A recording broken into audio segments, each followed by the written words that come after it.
Hello, and welcome to Day by Day True Crime Stories, the podcast where we explore a different crime or justice milestone from this day in history. I'm your host, Kona Gallagher, and today is May 17th.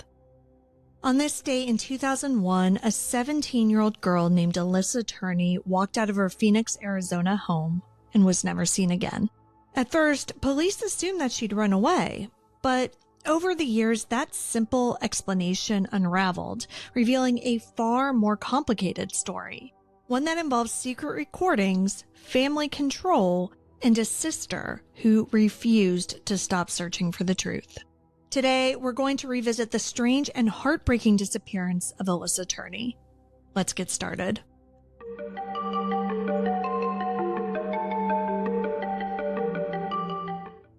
Alissa Marie Turney was born on April 3, 1984 in Phoenix, Arizona. Her parents divorced when she was just 3, and soon after, her mother Barbara married a man named Michael Turney. Michael had 3 sons from a previous relationship, and together with Barbara, they had a daughter named Sarah. When Barbara passed away from lung cancer in 1993, 9-year-old Alissa and her younger half-sister Sarah, then just 4, were left in Michael's care. The older siblings had already moved out, so that just left the 3 of them living together in Paradise Valley, a quiet suburb of Phoenix. Alissa grew into a bright, creative, and independent teenager.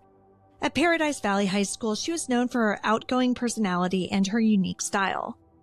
She had a part-time job at Jack in the Box and dreamed of moving to California to pursue a career in fashion or film. She had a steady boyfriend, a close circle of friends, and her whole life ahead of her. But at home, things weren't as carefree.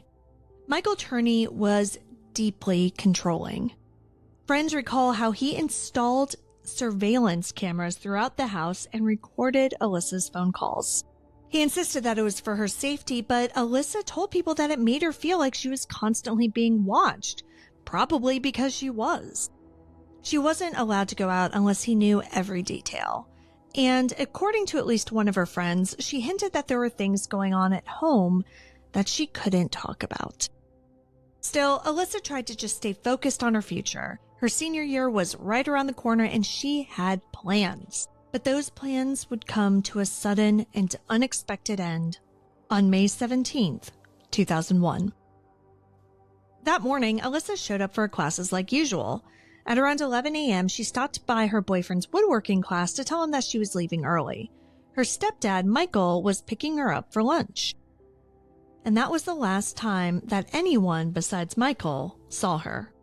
Michael Turney later told police that he and Alissa went out to eat to celebrate the end of the school year, and that they argued.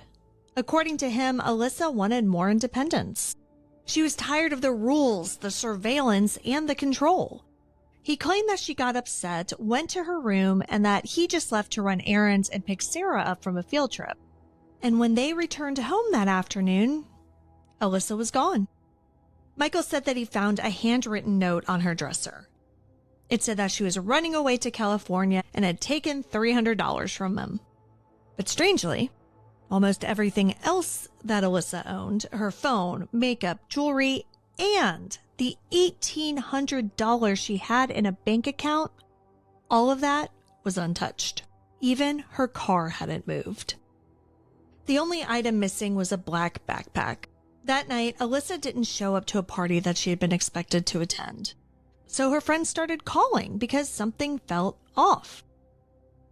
But when police were notified, they listed her as a runaway and no foul play was suspected.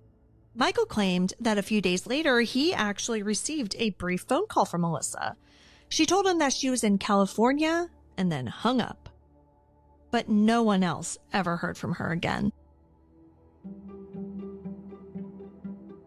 For years, Alissa's disappearance stayed classified as a teenage runaway case. But as time passed, with not a single word from her, that explanation seemed less and less believable. In 2006, the case took a strange turn when a serial killer named Thomas Heimer claimed to have murdered Alissa. But his confession didn't hold up. Investigators found no evidence connecting him to her, and Heimer later admitted that he might have confused her with someone else. Which is wild. Then, in 2008, 7 years after she vanished, cold case detectives reopened the investigation. And that's when everything changed. Michael Turney, who had once been a Maricopa County Sheriff's deputy and worked as an electrician, quickly became the focus of the investigation. When police searched his home, they made an alarming discovery: a stockpile of weapons and explosives, 26 pipe bombs, 3 incendiary devices, 19 firearms, and even homemade silencers. There was also a van filled with gasoline and a manifesto outlining a violent plan to attack a local union hall. Michael was arrested for unlawful possession of explosives and sentenced to 10 years in federal prison. He served his time and was released in 2017. But this time in prison had nothing to do with Alissa's disappearance, and police had nothing that they could use to arrest him on that. At least not yet. The real turning point in this case didn't come from police. It came from Alissa's sister, Sarah. In 2019, Sarah Turney launched a podcast called Voices for Justice. In season 1, she used thousands of pages of documents, journal entries, and home videos to tell her sister's story. Sarah had grown up believing that her sister Alissa had run away, but over time, as she became an adult, she began to question what she had been told and who had told it. In 2020, she brought the case to TikTok. Her videos, some of them featuring home footage of Alissa, quickly went viral. In one, a clip of Alissa smiling and saying, "Sarah, Dad's a pervert," drew over 20 million views. And that public pressure finally led to action.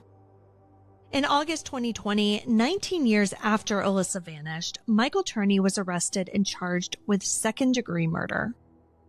The arrest was a huge moment for Sarah, who had spent years fighting to keep her sister's case from fading into silence. But the fight wasn't over. Michael Turney spent almost 3 years in custody awaiting trial. When it finally began in July 2023, the courtroom was filled with emotion and uncertainty.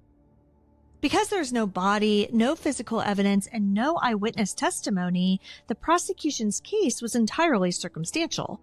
They leaned heavily on Michael's behavior, his control over Alissa, the recordings, the note, the weapons, and Sarah's powerful testimony. But it wasn't enough. On July 17th, 2023, the judge granted a motion to dismiss the case, citing insufficient evidence. Michael Turney was acquitted and walked free before the case even got to a jury. Months later, in January 2024, he filed a civil lawsuit against the city of Phoenix and various law enforcement officials, claiming wrongful imprisonment and seeking over $300,000 in damages. Meanwhile, Sarah continues to speak out. For her, the fight was never just about the courtroom. It was about honoring her sister and refusing to let her story be ignored. Today, it's been 24 years since Alissa Turney vanished. And while no one has been held legally responsible, her story is far from forgotten. Because of Sarah's unwavering determination, Alissa's name is still spoken. And her story continues to inspire a conversation about justice, family, and what it means to keep going when the system seems to stop. And Sarah still continues to fight. Even now, as we speak, as I am publishing this episode, there are efforts to test the remains of a Jane Doe found in Arizona to see if they belong to Alissa.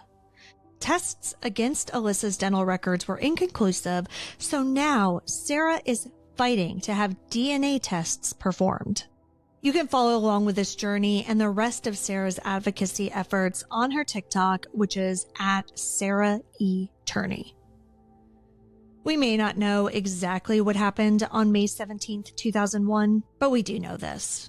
Someone remembers, someone still cares, and as long as Alissa's story is told, the fight for truth isn't over. Thank you for joining me on this episode of Day by Day True Crime Stories. If you found Alissa's story compelling, please subscribe, rate, and review this podcast. It'll help us grow. And be sure to join me again tomorrow as we explore another significant event in true crime history. Until then, stay safe and remember that behind every headline is a life worth remembering. Day by Day, True Crime Stories is a Little Monster production. Hey, you can do it!